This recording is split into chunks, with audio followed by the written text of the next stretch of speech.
لو كل مرة بيجيلك صداع بتاخد مسكنات وخلاص يبقى لازم تتفرج على الفيديو ده. 5 أنواع من الصداع كل واحد ليه سبب وطريقة علاج مختلفة عن التانية.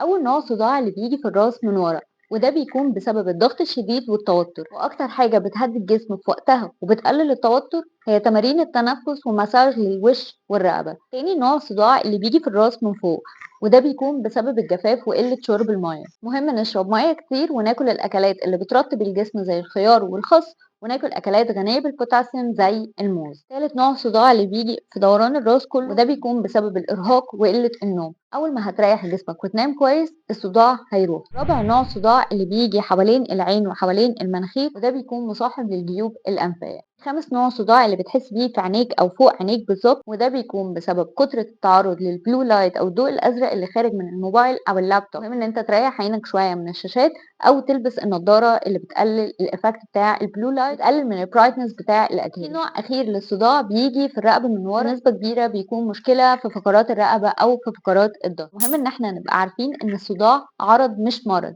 فمش بيروح بالمسكنات وخلاص، لازم نعرف السبب الأساسي إيه ونعالجه.